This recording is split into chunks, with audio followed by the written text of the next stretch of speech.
Paz do Senhor, sentinelas. Eu sou a sentinela Ana Carla e hoje eu vou falar sobre Sara. Aqui em Gênesis capítulo 12, versículo 1, vai falar aqui. Ora, o Senhor disse a Abraão: sai da tua terra, da tua parentela e da casa do teu pai, para a terra que eu te mostrarei. E farei de ti uma grande nação, abençoaste e engrandecerei o teu nome, e tu serás uma bênção. Abençoarei os que te abençoares, e amaldiçoarei os que te amaldiçoarem. E em ti serão benditas todas as famílias da terra. No versículo 5 vai falar: E tomou Abrão e Sarai, sua mulher, e Ló, filho de seu irmão, todos os bens que havia adquirido, mas as almas que lhe nasceram em Harã. E saíram para ir à terra de Canaã, e ali chegaram. Passou Abrão por aquela terra, até chegar às terras de Siquém, junto aos carvalhos de Moré, onde habitavam os cananeus. O Senhor apareceu a Abraão e disse-lhe: A tua descendência darei essa terra. E Abraão edificou ali um altar ao Senhor que lhe apareceram. E mudou-lhe dali para a montanha do lado oriental de Betel, armando ali a sua tenda, tenda de Betel ao ocidente, e aí ao oriente. Ali edificou no altar o Senhor e invocou o nome do Senhor. Depois caminhou Abrão dali, seguindo ainda para o lado do sul. E havia fome naquela terra, por isso desceu Abrão ao Egito, para peregrinar ali, porquanto a fome era grande na terra. E aconteceu que, chegando ele para entrar no Egito, disse Sarai, sua mulher: Ora, bem sei que és mulher formosa à vista. E serás que, quando os egípcios te viram, dirá: Esta é sua mulher, e mata-me ao, porém, a ti guardará com a tua vida. Disse: Eu te peço que eis minha irmã, para que me faça bem por tua causa, e para que viva a minha alma por amor de ti. E aconteceu que, entrando Abrão no Egito, viram os egípcios a mulher que era muito formosa. E viram no egípcio a Faraó, a elogiaram diante de Faraó, por isso a mulher foi tomada para a casa de Faraó. E tratou bem Abrão por amor dela, dando-lhe ovelhas, vacas, jumentos, servas, jumentas e carmelho. Feriu, porém, o Senhor a Faraó e a sua casa com grandes pragas. Por causa de Sarai, a mulher de Abrão, então chamou Faraó e Abrão e disse-lhe: Que é isto que me fizeste? Por que não me disseste que era a tua mulher? Por que disseste: É minha irmã? Por isso tomei por minha mulher. Agora, pois, eis que é tua mulher. Tomai e sai das minhas terras. Faraó deu olhos aos seus homens e respeito dele, de modo que acompanhara ele sua mulher e tudo o que a tinha. Nesse texto aqui, o que dá para entender é que quando o marido pisa na bola, com a idade que ele tinha, de 75 anos, né? Como Sara podia ser tão atraente? Porque ela era uma mulher bonita, né? Não podemos nos esquecer que nos dias de Abraão, a duração da vida humana era pelo menos 2 vezes ao homem atual. A própria Sara morreu com 127 anos e não era tão idosa. Ao falecer, ela aparentemente ser bem mais nova, né?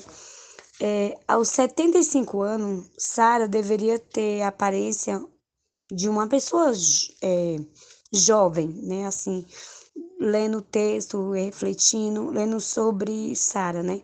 Porque na realidade ela era Sarai. Depois ela virou Sara. Ele era Abrão e virou Abraão, né? Só para as irmãs entenderem. E o Abraão, seu esposo, precisou descobrir, né? Como que é a astúcia humana, do que a gente nunca pode substituir a confiança que devemos ter em Deus. Que foi o que aconteceu. Ele fez o que? A mentira. Então ela mentiu. Então ela pecou diante de Deus por ela ter mentido, né? Teve um desvio de verdade ali, por poder conquistar alguma coisa, né? E ela, a Sara, ela foi posta em grandes perigos pela conduta, né? irrepreensível do seu esposo, né? Resultante de falta de confiança no Deus que guiava ele na sua vida. Porque quando o Senhor falou para ele assim: sai da tua terra e da tua parentela que eu te mostrarei. Então, onde ele passasse, o Senhor estava mostrando. Então, não tinha por que temer. E o Senhor foi bem claro quando o Senhor falou para ele e para ela que era sua esposa, né? Ah, que nem nesse texto aqui, tá falando de Abraão. Não, eu tô falando de Sara, mas não tem como falar de Sara se nós não falar de Abraão, porque começou tudo por ele quando o Senhor falou com ele. E ela foi junto, né? Então, quando o Senhor falou para ele que abençoava ele, né? Que abençoarei os que te abençoam e amaldiçoarei os que te amaldiçoam, era para ele ter ficado confiante no que o Senhor ia fazer, né? Porque foram os juízes divinos sobre a casa real que livraram Sara da desonra do pecado. A Bíblia não relata nada sobre como Sara reagiu ao perigo de constrangimento, né? Do que? Pelo seu esposo. Né? Mas com o contexto, o que eu percebi? Um perdão e a compreensão e o fruto de um amor sincero pelo seu marido. Dele pedir para ela mentir, mesmo se ela mentiu, né? Só que o amor verdadeiro é o temor do Senhor. São mais eficazes remédio para o tratamento das feridas do que as decepções experimentadas no matrimônio. Ou seja, as coisas espirituais são muito mais importantes do que as carnais, né? Porque aqui fala o quê? Que Sara, ela era uma mulher bonita. E quando eles foram para o Egito, Abraão ficava com medo que os egípcios a matassem para ficar com a sua esposa. Onde fala em Gênesis 12, capítulo 12, 11 e 3. Né? Então, o que acontece? Faraó não gostou que Sara não era. Por quê? Porque o Senhor revelou que ela já tinha esposo. E o Senhor revelou. Então, aqui, o que aprendemos com Sara? Que Deus é fiel. Ele promete, ele cumpre no tempo dele. E a sua soberania, ele é confiável, por isso podemos depender totalmente dele. Nós podemos confiar que ele vai fazer, né? E aqui ela nos encoraja. Nesse texto que eu li, que tem os capítulos que eu separei para a gente poder entender o que eu estou falando, que foi Gênesis capítulo 20, versículo 2, 20, versículo 9, Gênesis capítulo 16, 1, 3, Gênesis 16, 5 e 6, Gênesis 18, 12 e 14, Gênesis 21, 6 e 7, até 1 Pedro fala também sobre Sara, Gênesis 23, capítulo 23, versículo 19 e 20, porque não dá para ler tudo. Mas para poder entender, a gente tem que ler tudo igual eu li, né? Eu li todos eles para poder ter uma interpretação do texto, né? O que nós temos que aprender com Sara é o quê? Que mesmo que ela foi desobediente, depois, por amor a carnal, né? Porque ela ia fazendo tudo que o seu esposo falava, quando na verdade ele não estava fazendo o que Deus tinha mandado. Depois que ele foi ter esse entendimento, né? Então ela nos encoraja em todos esses textos, tá, irmãs? Em todos esses textos que a gente lê, ela nos encoraja a confiar em Deus. Que mesmo em tempos difíceis, acreditar em suas promessas. Que mesmo quando parecer impossível, e permanecer fiel em meio às dificuldades. Porque ela tinha um propósito. E qual que era o propósito dela? Era ser mãe. Então ela foi, além dela ser esposa, ela foi a mãe de Isaac. Porque ela ia onde o Senhor mandou o esposo dela ir, ela ia, né? E com o tempo ela se tornou matriarca do povo de Judeu. Então Sara ficou conhecida por sua fé em Deus, por ela ter fé, porque ela tinha muita fé, né? E quando Abraão deixou sua terra e foi para a terra prometida, Sara foi com ele, porque o Senhor que mandou, o Senhor conduz ele. Quando ele conduz, mesmo que a gente parece que é um caminho estreito, parece que é um caminho sem fim, parece que é um caminho impossível, mas ele mandou. Foi ele que mandou, é igual o chamado. Mesmo você sabendo que você vai fazer a diferença no seu chamado, mas a gente sabe que vai vir levante, que vai vir prova, que vai vir dificuldade, mas o Senhor tá ali, ó. Mas ele chamou. E o que ele chamou, ninguém pode tirar da direção. Você não pode desviar o olhar, né? E assim ela fez. No mundo, no mundo espiritual, porque no começo não parecia estar no mundo espiritual. Mas quando a gente começa a ler o texto e a gente começa a meditar nas palavras que foi a gente foi lendo sobre Agar, Ismael, né? Que ela não poderia ter filho, porque ela não poderia ter filho nos olhos dela, porque nos nossos olhos também são assim. A gente parece que não consegue, né? A gente não vai conseguir. Então, nos olhos carnais, aí tem muita coisa que a gente acha impossível. Mas se a gente olhar pelo mundo espiritual, significa o quê? Que Sara fez o quê? Que ela tinha fé, maternidade, ela teve maternidade, ela teve transformação e ela teve a promessa do Senhor cumprida na vida dela. Sara viveu 127 anos. 127. Né? Ela ensina o quê? Nós esperar. Ela teve atitude de sábio. Ela mostra equilíbrio, moderação nas sensatez de Deus. Né? Uma das principais virtudes dela, que ela teve que fazer, foi esperar.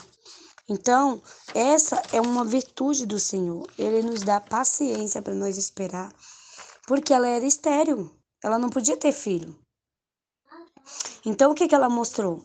Que com muita fé, quando ela não desistiu de ter filho, o Senhor, ele prometeu e ele cumpriu, porque ele cumpre o que ele promete.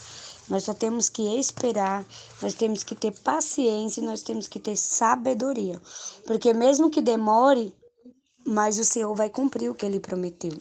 Do jeito que ele cumpriu na vida de Sara, por mais tempestade que veio, por mais prova que ela passou, né? Por mais dificuldade, ela tinha uma esperança. E ela morreu e ela foi cumprida a promessa de Deus na vida dela. Por isso que ela tinha uma diferença em Sarai e Sara, que quer dizer o quê? Uma princesa, minha princesa. Então o Senhor fala o quê? Que nós somos a princesa do Senhor. Como Sarai, que virou Sara, foi, que significa, na Bíblia fala que significa princesa, que nós também podemos ser o nome, né? Porque ao mudar o nome de Sarai, Deus estava dizendo o quê? Que ela deixaria de ser uma princesa de seu esposo para tornar uma princesa progenitora de uma nação. O mesmo fizeram Deus com Abraão. Ele fez o quê? Ele tirou o nome dele de Abrão e colocou o nome dele de Abraão. Então, ele trocou o seu nome. Ele foi o quê? Um pai enastecido para um pai de grande povo, grandes multidão. Né? Então, a troca do nome deles estava ligada à promessa do filho tão almejado por eles. Tudo isso. Então, Deus deseja o quê? Que lembramos sempre de sua promessa, pois ele sempre cumpre o que promete, que seja bom ou que seja mal, né? Mas ele cumpre. Ele cumpre. E quando Deus está no controle, não tem nada que possa impedir da nossa vitória. Foi tudo que eu li, foi tudo que o Senhor colocou no meu coração, que as irmãs venham reler os capítulos que eu falei, que dá-nos bastante ensinamento sobre elas, sobre as mudanças do nome, sobre o significado, o que o Senhor fala, sabe? Que quando o Senhor falou que ia abençoar, te daria um filho, e o Senhor abençoou, então ela virou mãe de nações, ele virou pai de multidão, então são o quê? Promessas do Senhor cumpridas. Se naquele tempo o Senhor já cumpriu tudo o que ele prometeu, nos tempos de hoje não é diferente. Que o Senhor venha cumprir promessas nas nossas vidas. Que o Senhor venha nos permanecer assim, ó, para nós ficar fiel diante dele. Que onde o Senhor nos mandar, se for da vontade dele mesmo, nós vamos conseguir, em nome de Jesus. Amém, irmãs? Foi o que o Senhor colocou no meu coração. Que Deus abençoe a cada uma grandemente e que as irmãs meditem.